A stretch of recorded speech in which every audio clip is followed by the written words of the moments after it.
오늘 함께 나눌 말씀의 제목은요, 관계로 확증되는 구원입니다. 관계로 확증되는 구원. 믿음의 가장 결정적인 이유는 구원입니다. 구원. 우리가 예수 믿고 정말 주님과 함께 동행하다가 영원한 하나님의 나라에 들어가는 것이 우리의 믿음의 아주 중요한 목적입니다. 그런데 그 구원이 어떻게 증명되는가, 증거되는가?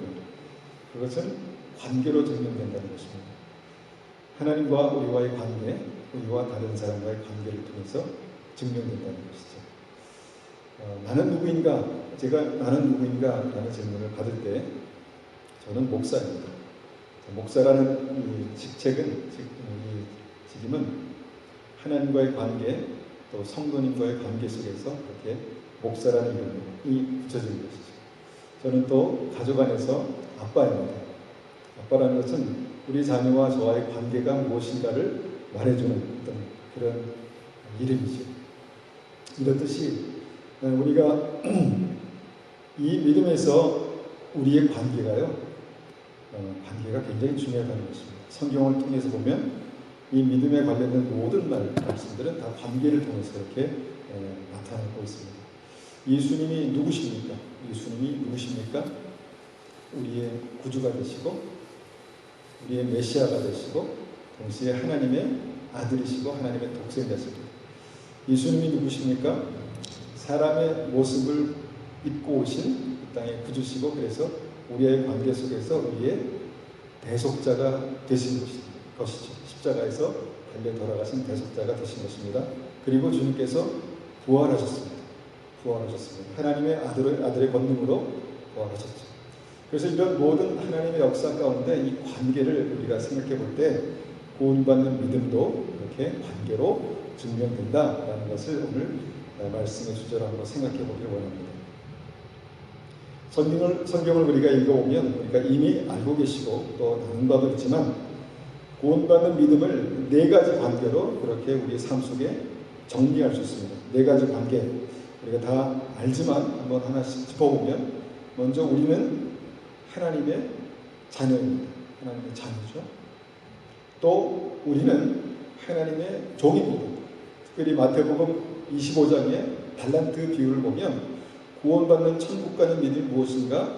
세 명의 종들이 어떤 믿음으로 살았는가? 그래서 두 명이 하나님 나라에 들어가고 한 명은 바깥 어두운데 그렇게 던져집니다. 그러니까 종의 믿음이 우리의 삶 속에 그렇게 확인되는 것이 중요합니다. 그 외에도 무엇이 있습니까? 쉽게 이해하기는 어렵지만 친구라는 관계가 있습니다. 믿음에서는 주님과의 어떤 친구, 대표적으로 우리가 아브라함을 하나님께서 나의 벗 아브라함, 나의 친구 아브라함이라는 말씀을 하셨습니다.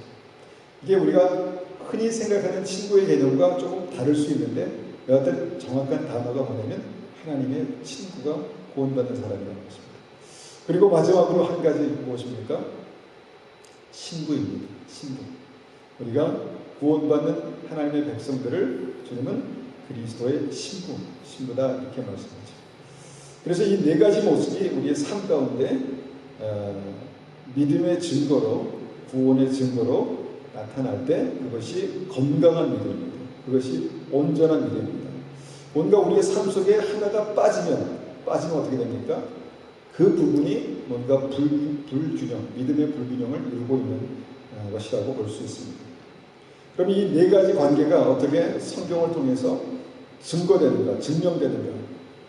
여러분, 내가 하나님의 자녀다라는 그런 믿음의 확신이 중요하죠. 그런데 내가 하나님의 자녀다라는 믿음의 확신이 전부인가? 그것이 아니라는 것이죠. 믿음의 확신이 있으면 그 다음에 확증이 있다는 것입니다.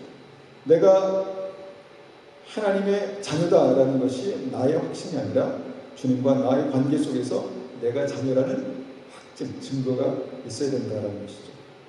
고린도후서, 우리가 알고 있는 고린도후서 13장 5절 말씀 보면 너희는 믿음 안에 있는가 너희 자신을 시험하고 너희 자신을 확증하라 라는 말씀이 있습니다. 너희 자신을 확증하라. 자, 열매 없는 믿음은 죽은 것이다. 주님께서 말씀하시죠. 그래서 우리가 믿는 믿음에 분명한 어떤 그런 증거들이 이렇게 확인될 수 있다. 너희 자신을 확증하라.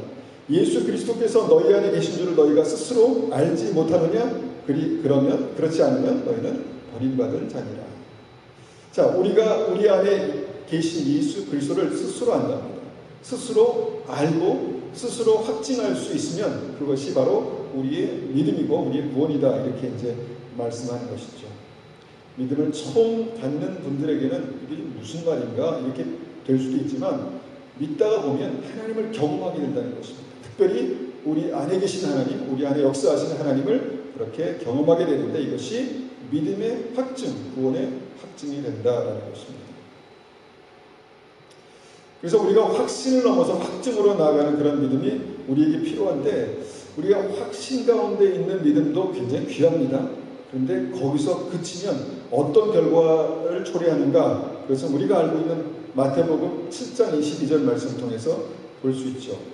22절 보니까 그날에 많은 사람들이 나더러 이르되 많은 사람들이 나더러 이르되 주여 주여 우리가 주님의 이름으로 선지자 노릇을 하며 주님의 이름으로 귀신을 쫓아내며 주의 이름으로 많은 권능을 행하지 아니하였나이까 하리니 그때 내가 그들에게 밝히 말하되 내가 너희를 도무지 알지 못하니 불법을 행하는 자들아 내게서 떠나가라 하리라. 자, 주여 주여 주님 제가 주님의 이름으로 살았습니다. 주님의 이름으로 사역했습니다 라고 하지만 주님 보실 때 그들의 삶 가운데 그 주님의 이름으로 살았다는 증거가 없다라는 것입니다. 특별히 주님께서 찾으시는 그 증거가 믿음의 증거 확증이 없었다는 것입니다. 나는 확신했는데 나는 하나님의 종으로 하나님의 사람으로 확신했는데 그의 삶 가운데 하나님의 선지자라는 하나님의 사람이라는 확증이 없었을 때 내가 너희를 도무지 알지 못한다 라고 말씀하실 수 있는 사태가 나타날 수 있다는 것입니다. 그래서 믿음의 확신이 있어야지만 이것이 믿음의 결정적인 증거는 아닙니다. 확증이 있어야 합니다. 자, 우리에게 이런 믿음의 확증이 아주 필요한 때를 우리가 살아가고 있습니다. 절실하게 필요한 때를 살아가고 있습니다. 왜 그렇습니까? 바로 주님 오실 때가 가까웠기 때문입니다. 여러분들이 느끼건 느끼지 않건 중요하지 않습니다. 복음이 이미 많은 사람 끝까지 전해졌고 또 주님 오실 많은 믿음의 증거들이 나타나고 있는 때를 우리가 살아가고 있다는 것입니다. 깨어있는 사람들은 정말 주님 안에 믿음 안에 깨어있는 사람들은요, 내가 주님 앞에서 내 믿음을 온전히 해야 될 때가 왔구나, 지금이 그때구나, 이것을 알아야 된다는 것이죠. 그래서 이제 우리가 이 네 가지 확증이 굉장히 중요하다라고 말씀드릴 수 있습니다. 우리가 주님 기도할 때마다 예배드릴 때마다 그렇게 불렀고 또 내가 주님의 이름으로 이렇게 열심히 살았습니다, 봉사했습니다, 사역했습니다 해도 주님 앞에 섰을 때 내가 너를 도무지 알지 못한다, 불법을 행하는 자야 나에게서 떠나가라 라고 말한다면 우리는 절망적입니다. 그때가 되기 전에 우리의 믿음이 만약에 그런 일이 있을 수도 있기 때문에 그때가 되기 전에 우리가 정신을 차리고 깨어있다면 이것이 우리에게 축복입니다. 이 말씀을 듣고 내가 주님과의 관계 속에서 그 관계의 증거들이 나 삶 가운데 있나를 확인해 볼 수 있다면 이것이 축복이고 이것이 은혜라는 것입니다. 그래서 첫 번째 우리가 한 가지씩 한번 짚어볼 텐데, 첫 번째 구원받는 믿음의 확증, 자녀의 확증은 무엇일까 하는 것입니다.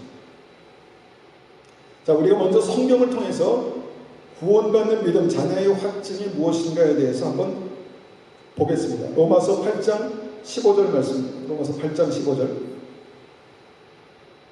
받도록 하겠습니다. 너희는 다시 무소하는 종의 영을 받지 아니하고 양자의 영을 받았으므로 우리가 아빠, 아버지라 부르짖느니라. 자, 우리가 믿음이 있는 증거는요, 주님의 영을 받는 것입니다. 주님의 영, 성령을 받는 것이죠. 누가복음 11장 13절에도 말씀합니다. 너희가 악할지라도 좋은 것을 자녀에게 줄 줄 알거든 하물며 너희 하늘 아버지께서 구하는 자에게 성령을 주시지 않겠느냐 하시니라. 성령을 받는 것이 하늘 아버지, 하나님께서 우리 아버지가 되시는 증거입니다. 성령을 받는 것이. 또 고린도후서 1장 22절에도 말씀합니다. 또한 그가 또한 우리에게 인치시고 하나님의 백성으로 나의 자녀로 천국 백성으로 인치시고 보증이 뭡니까? 확증이죠. 증거죠. 보증으로 성령을 우리의 마음에 주셨느니라. 마음에 성령을 주셨느니라. 이것이 성경에서 기록된 하나님의 자녀된 증거다라는 것입니다. 그러면 성령께서 우리 안에 계신 것을 우리가 어떻게 알 수 있습니까? 여러 가지 방법이 있지만 아주 객관적이고 성경적인 방법이 우리에게 필요하죠. 그것이 무엇입니까?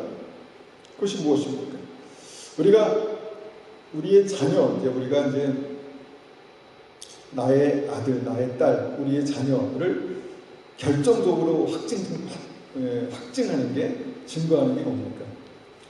이제 그 DNA 친자 확인이라고 우리가 이제 알고 있었죠. 지금은 우리가 과학이 발전해서 DNA를 통해서 99.999% 일치합니다. 그러면 나의 딸이고 나의 아들이 되는 것이죠. 자, DNA 친자 확인, 이것을 통해서 우리가 성경을 다시 한번 이렇게 들여다보면 하나님의 영이 우리 안에 계시고 우리가 하나님의 자녀로 하나님께서 우리를 인치셨다라는 그 증거는요, 이런 DNA 친자 확인을 통해서 가능하다는 것입니다. 여러분, 나의 아이들이 나의 DNA를 받고 태어나면 어떤 것을 볼 수 있습니까? 기가 막히게 부모님을 닮았습니다. 어떤 면에서 부모님을 기가 막히게 닮습니다. 유전자의 힘이다, DNA 능력이다, 이렇게 말하기도 하죠. 그렇게 닮는다는 것입니다. 그렇다면 하나님의 영이 우리 안에 계시면, 하나님의 DNA가 우리 안에 있으면 어떻게 됩니까? 하나님의 성품이 나타납니다. 하나님을 닮는 모습이 우리 안에 나타날 것입니다. 자, 부모를 닮은, 아버지를 닮은 모습이 우리 안에 나타날 것입니다. 그것이 무엇입니까? 그것이 DNA의 능력이라는 것입니다. 하나님의 우리를 만드신 설계도, 하나님의 형상대로 우리를 만드셨는데 결정적인 뭐 하나가 죄로 인하여서 고장났습니다. 그런데 성령께서 우리 안에 오시면 그것을 주님께서 회복하시고 온전한 하나님의 형상으로 회복해 나가시는데, 그런 증거들이 우리 삶 속에 유전자의 힘으로, 하나님의 형상으로 만드신 힘으로 나타난다는 것입니다. 콩 심은데 콩이 나는 것입니다. 팥 심은데 팥이 나는 것입니다. 주님의 성령께서 우리 안에 계시면 반드시 하나님의 성품이 나타나는 것이죠. 그 하나님의 성품이 바로 성령의 열매입니다. 성령의 열매. 이 9가지 성령의 열매는 우리가 다 한번 암기하고 있어야 됩니다. 알고 있어야 됩니다. 사랑, 희락, 화평, 오래 참음, 자비, 양선, 충성, 온유, 절제. 자, 이것이 굉장히 좋은 말이다라고 그렇게 볼 수 있지만, 이것이 하나님께서 우리를 설계하신 하나님의 형상대로 우리를 만드신 DNA의 능력이다라는 것입니다. 그래서 어릴 때는 모르지만 신앙이 자라면 자랄수록 부모를 닮는 모습들이 나타나게 되는데, 이것이 바로 성령의 열매다, 이렇게 말씀하고 있다는 것입니다. 믿음, 소망, 사랑, 이게 항상 있을 것인데 그 중에 제일은 사랑이다, 이렇게 말씀하십니다. 그러니까 성령의 9가지 열매도 결국은 사랑, 하나님을 사랑하는 사랑 가운데 나타나는 그런 희락과 화평과 오래 참음, 자비, 양선, 충성, 온유, 절제가 되는 것이죠. 자, 우리가 하나님의 자녀가 되었고 내가 천국 갈 하나님의 백성이 되었다는 증거가 그렇게 이제 확증된다라는 것입니다. 이것이 이제 하나님의 친자 확인이다, 이렇게 이제 볼 수가 있는 것이죠. 그래서 우리가 예수 믿고 내가 시간이 지나면 지날수록 나의 삶 가운데 이 DNA의 능력이 나타나는데, 이것이 바로 우리가 자녀된 증거다라는 것입니다. 자, 이거는 그냥 성경에서 결정적인 어떤 자녀의 증거라고 우리가 볼 수 있지만, 그 외에도 뭐가 있습니까? 하나님께서 주시는 지혜가 있습니다. 여러분 경험해 보셨습니까? 하나님께서 기도할 때마다 지혜를 주십니다. 하나님께서 주시는 능력이 있습니다. 기도할 때마다 하나님께서 능력을 주십니다. 하나님께서 주시는 담대함이 있습니다. 세상 사람들은 알지 못하지만 우리가 기도할 때마다 주님께서 또 우리를 일으키시고 또 우리를 세우시고 담대하게 앞으로 가게 하시는 그 담대함이 있다라는 것입니다. 자녀에게 어떤 능력이 있습니까? 주님께 주시는 믿음의 권세가 있습니다. 악한 것들을 쫓아내고 예수 이름으로 명하노니 더러운 것들아 악한 것들아 떠나갈지어다 하면 우리의 삶 가운데 어둠이 물러가는 역사가 반드시 나타납니다. 경험합니다. 이런 하나님의 자녀된 증거들이 우리의 삶 속에 나타난다는 것이죠. 여기에 덧붙여서 우리가 한 가지만 더 오늘 생각해 볼 텐데요. 로마서 8장 17절입니다. 로마서 8장 17절 있습니다. 자녀이면 또한 상속자 곧 하나님의 상속자요 그리스도와 함께한 상속자니 우리가 그와 함께 영광을 받기 위하여 고난도 함께 받아야 할 것입니다. 자녀의 권세가 뭡니까? 자녀의 권세. 아버지 부모님의 것들을 유산으로 받는다는 것입니다. 이것을 상속자라고 합니다. 그러니까 우리에게 천국은 하나님께서 우리에게 주시는 유산이죠. 축복은 하나님께서 주시는 유산이죠. 그런데 오늘 한 가지 보기 원하는 것은 그런 천국 상속자로서의 어떤 누리는 천국 은혜, 축복, 유산 이것도 있지만 한 가지만 우리가 집중해서 보기 원합니다. 그것이 무엇입니까? 고난입니다. 자, 왜 이것을 우리가 집중해서 보기 원하냐면 여러분 믿음 때문에 반드시 고난이 있습니다. 믿음 때문에 발생하는 고난이 있다는 것입니다. 여러분 우리가 고난은 피해갈 수 있습니다. 웬만하면 피해갈 수 있습니다. 막 고난이 오는데 막 무식하게 그 고난을 향해서 질주하는 사람은 없습니다.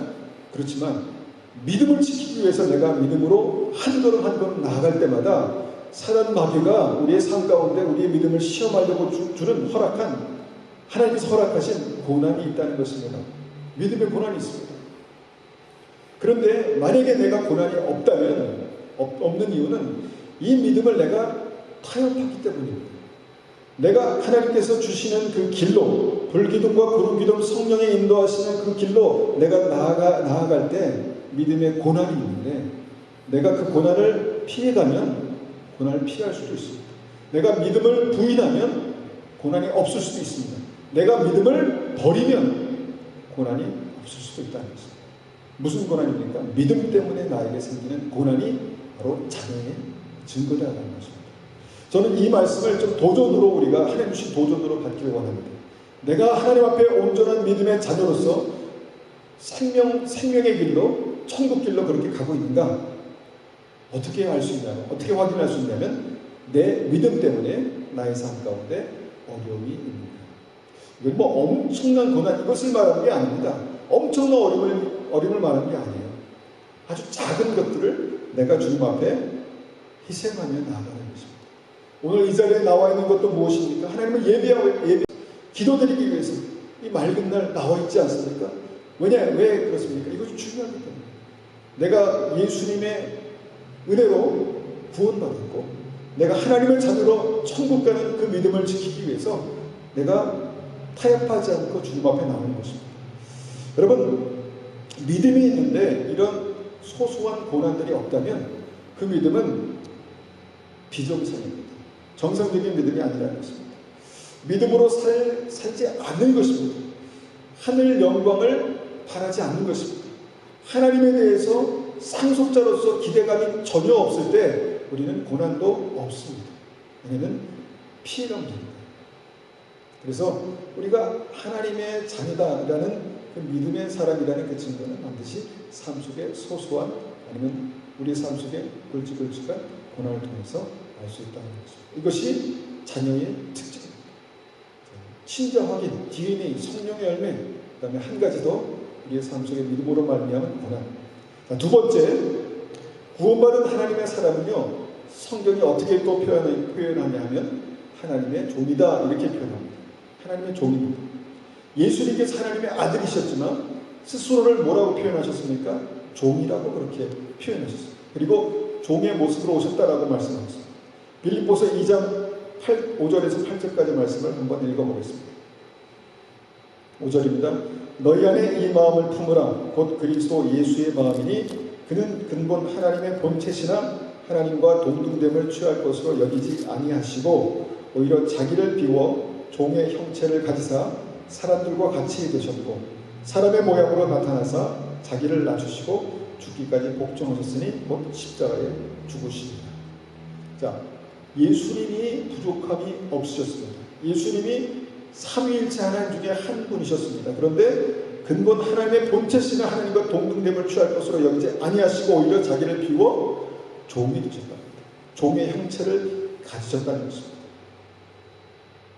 여러분, 이것이 바로 구원받는 백성, 예수님을 닮고 예수님의 생명의 길을 따라가기 원하는 믿음의 사람들의 삶 속에 나타나는 증거입니다. 종의 모습. 이것이 증거라는 것입니다. 주님께서 많은 곳에, 성경에서 많은 곳에 이렇게 말씀하시죠. 자기 십자가를 지고 나를 따르라. 자기 십자가를 지고 나를 따르라. 그러니까 예수님을 따라오라는 것입니다. 그리고 나를 따르는 자가 생명의 빛을 얻으리라. 나를 따르는 자가 생명의 빛을 얻으리라. 믿음의 기본은 이것입니다. 내가 주님을 따라가는 것입니다. 주님을 따라갈 때 고난과 어려움이 있지만 자기 십자가를 지고 주님을 따라가는 것이죠. 그럴 때 우리의 삶에 내가 생명의 길을 제대로 가고 있구나, 믿음의 길을 제대로 가고 있구나 라는 것을 확인할 수 있다는 것이죠. 마태복음 25장에 또 천국 비유 가운데 달란트 비유가 바로 그것이죠. 달란트 비유, 세 명의 종. 하나님께서 각자의 능력에 따라서 달란트를 주셨습니다. 그리고 그 달란트를 믿음으로 살아가는 세 명의 종의 모습이 천국 가는 백성들의 모습이다 이렇게 말씀하셨죠.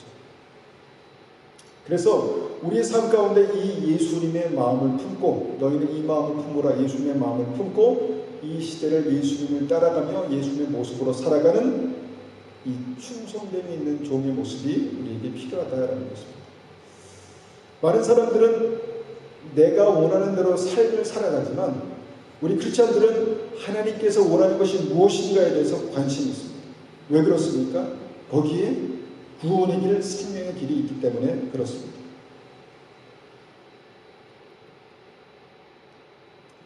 우리가 우리의 삶 가운데 내가 하나님께서 나에게 주신 믿음의 달란트, 사명이 무엇인가를 조금 알아가고 발견해가고 찾아가는 것이 종의 모습입니다. 그냥 내가 하고 싶은 삶, 내가 선택하고 싶은 어떤 그런 믿음으로 그냥 살아가는 것이 아니라 나에게 주신, 주님께서 주신 믿음의 사명이 무엇인가를 붙들고 한 걸음씩 나가는 그런 종의 모습이 우리의 삶 가운데 있어야 합니다. 저도 그렇게 살아가기를 간절히 원합니다. 세 번째로 우리가 두 가지 말씀드렸죠. 자녀, 종. 그 다음에 여기에서 한 단계 더 성숙한 믿음이 있는데 그것이 바로 친구의 믿음입니다. 친구의 믿음. 주님의 친구가 된다. 우리가 이제 이것을 여러 가지 각도에서 자기의 입장에서 그렇게 이해할 수 있는데, 성경이 말씀하시는 친구의 개념이 뭔가, 성경은 분명히 우리를 하나님의 친구, 예수님의 친구라고 말씀하셨거든요. 그것이 뭔가에 대해서 우리가 한 가지 중요한 포인트를 확인해 볼 필요가 있습니다. 요한복음 15장 12절입니다. 요한복음 15장 12절. 천천히 17절까지 제가 받들어있습니다. 내 계명은 곧 내가 너희를 사랑한 것 같이 너희도 서로 사랑하라 하는 이것입니다. 사람이 친구를 위하여 자기의 목숨을 버리면 이보다 더 큰 사랑이 없나니 너희는 내가 명하는 대로 행하면 곧 나의 친구라. 이제부터는 너희를 종이라 하지 아니하리니 종은 주인이 하는 것을 알지 못하느니라. 너희를 친구라 하였노니 내가 내 아버지께 들은 것을 다 너희에게 알게 하였습니다. 너희가 나를 택한 것이 아니요 내가 너희를 택하여 세웠나니 이는 너희로 가서 열매를 맺게 하고 또 열매가 항상 있게 하여 내 이름으로 아버지께 무엇을 구하든지 다 받게 하려 함이라. 내가 이것을 너희에게 명함은 너희로 서로 사랑하게 하려 함이라. 여러분, 이 말씀을 이 한 통으로 하나의 어떤 그 묶음으로 봐야 되는 중요한 이유가 있는데, 이것이 뭐냐면 12절에 보니까 내 계명은 내가 너희에게 사랑한 것 같이 너희도 서로 사랑하라 하는 것이라 라고 말씀하시고, 17절에 보니까 내가 이것을 너희에게 명함은 그 말씀한 이유가 너희도 서로 사랑하게 하려 함이라. 우리가 앞서 읽었던 말씀과 다 하나로 묶어서 이해할 수 있는데, 특별히 오늘 이 사랑과 사랑으로 이 말씀들이 하나로 묶어져 있습니다. 그런데 보니까 그렇게 주님께서 말씀하시고 또한 16절을 보니까 너희가 나를 택한 것이 아니요 내가 너희를 택하여 세웠다. 우리가 이제 올해 주제 말씀과 함께 이번 달 예배 때마다 우리가 읽는 말씀이죠. 내가 너희를 택하여 세웠다. 왜, 어떻게, 무엇으로 택하여 세웠다는 것입니까? 예수님의 사랑으로, 생명을 주신 사랑으로 아버지를 사랑하고 영혼을 사랑하시고 하나님의 백성으로 택하여 세웠다라는 것입니다. 자, 그리고 또 무슨 말씀합니까? 이렇게 내가 너희를 택하여 세웠는데 내가 명하는 대로 행하면 14절 보니까 너희는 내가 명하는 대로 행하면 곧 나의 친구다 이렇게 말씀하십니다. 15절 이제부터는 너희를 종이라 하지 아니하고 종은 주인이 하는 것을 알지 못함이라 너희를 친구라 하였노니 내가 내 아버지께 들은 것을 다 너희에게 알게 되었습니다. 너희는 나의 친구다. 왜 친구냐?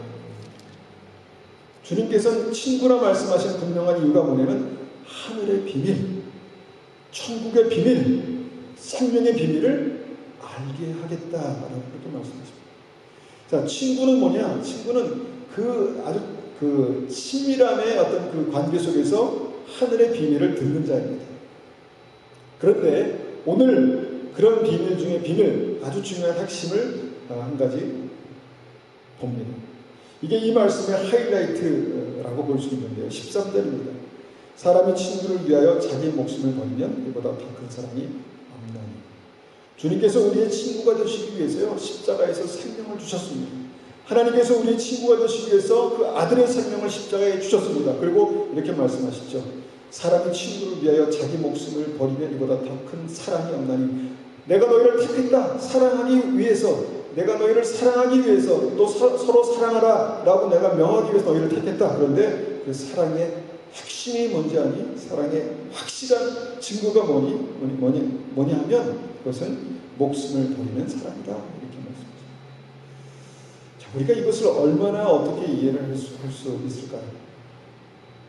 성경이 말씀하시는 친구라는 관계 속에서 핵심은 사랑하기 위해서 목숨을 주는 관계입니다.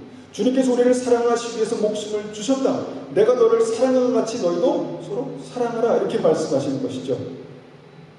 이것을 우리가 어떻게 표현할 수 있을까요? 참 우리의 단어로는, 우리의 사람의 말로는 참 한계가 있는 것 같습니다. 생명을 주는 사랑, 아니면 의리, 여러 가지로 표현할 수 있지만 성경이 말씀하시는 이 사랑의 친구가 되는 사랑의 핵심은 십자가에서 생명을 주는 사랑이라는 것입니다.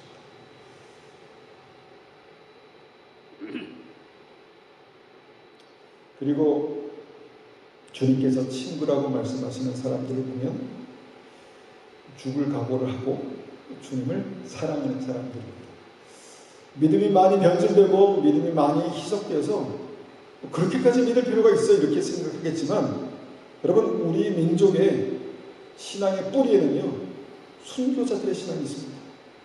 우리의 믿음이 여기까지 내려온 데에는, 여기까지 지켜진 데에는 그 믿음을 위해서 생명을 걸었던 믿음의 사람들이 있다는 것입니다.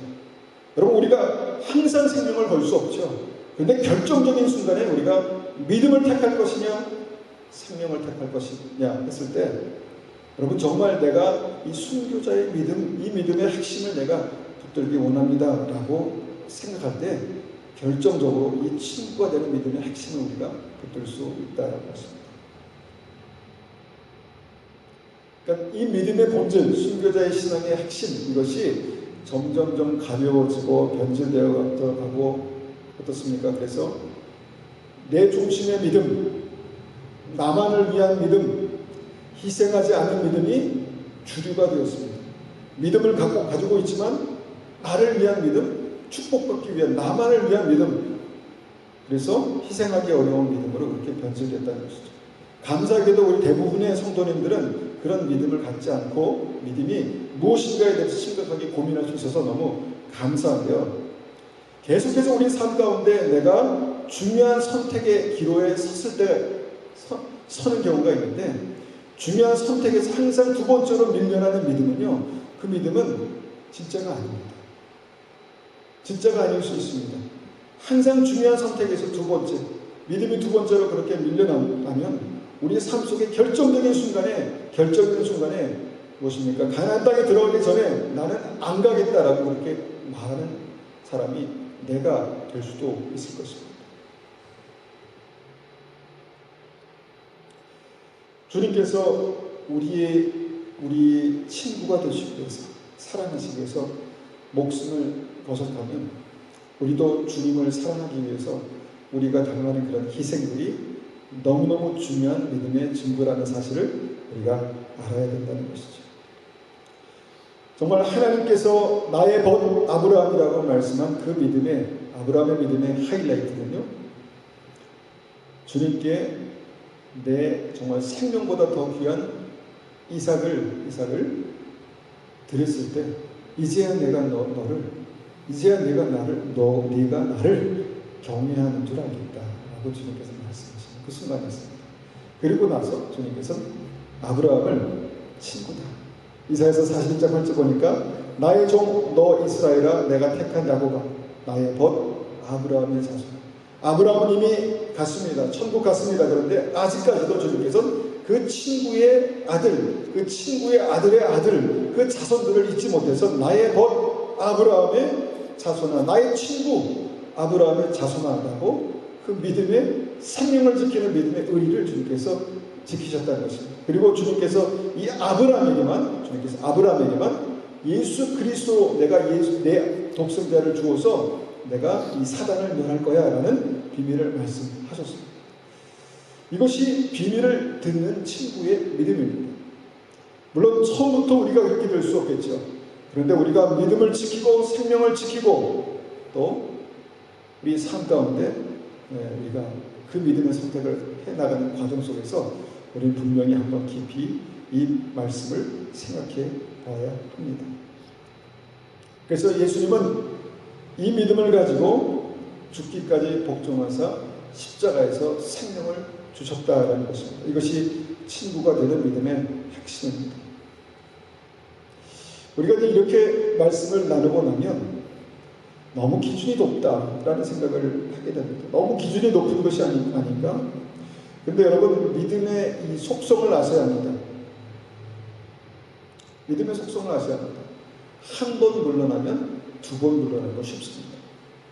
그러나 한 번 이기면 두 번 이기는 것도 쉽습니다. 여러분 이 시대가 지금 우리에게 도전할 것이 뭐냐면 계속해서 한 걸음씩 뒤로 물러나게 합니다. 여러분 이 한 걸음씩 물러나는 데에는 결정적으로 이 순교자의 믿음이 없으면, 내가 죽으면 죽으리라는 순교자의 믿음이 없으면 내 믿음을 지키기 어려운 결정적인 때가 올 것이다 라는 것입니다. 죽으면 죽으리라는 그 믿음의 각오가 없으면 내 믿음을 지키기 어려울 그 순간이 반드시 올 것입니다. 반드시 올 것입니다.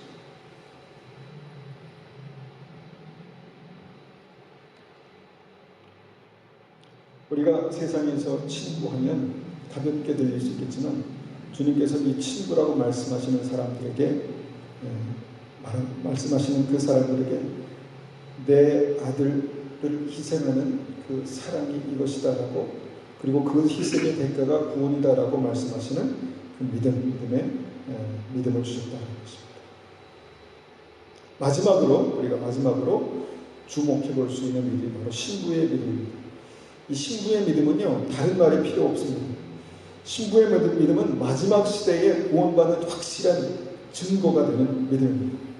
요한계시록 21장 9절 말씀 보면은 이렇게 말씀합니다. 7 대접을 가지고 마지막 7 재앙을 담은 7 천사 중에 하나가 나와서 내게 말하여 이르되 이리 오라, 내가 신부 곧 어린 양의 아내를 내게 보이리라 하고, 신부 곧 어린 양의 아내가 구원받는 사람들입니다. 그러니까 주님께서 우리를 보시는 시각입니다. 신부 곧 어린 양의 아내. 자, 이것이 마지막으로 우리가 깊이 생각하고 묵상해야 될 구원의 확증인데, 이것이 맨 마지막에 어떻게 보면은 그 구원의 확증의 하이라이트, 마지막 그 결론이 되는 그런 믿음입니다. 그리고 이 언급이 요한계시록 말씀에 언급되어 있는 하나님과 관계다라는 것입니다. 우리가 복음서에서 계속해서 인용하지만 마태복음 25장의 열처녀 비유가 무엇입니까?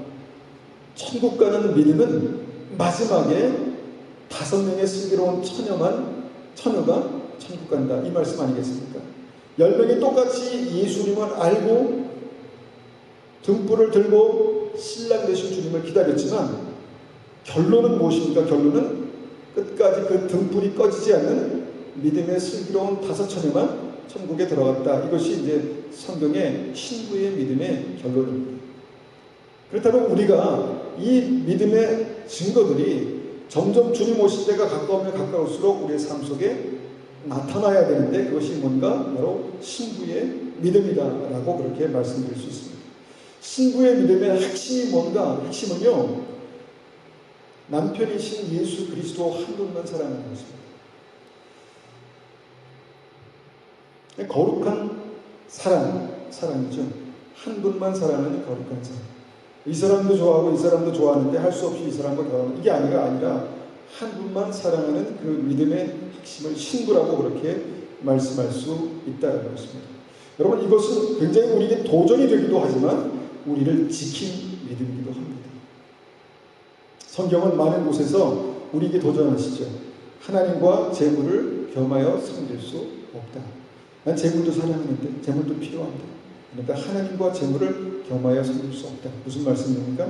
믿음의 결정적인 순간에 내가 하나를 선택해야 한다면 나는 믿음을 선택할 거야. 그런 믿음의 결단이 없으면 이것도 좋고 저것도 좋은 믿음은 위험하다는 것입니다.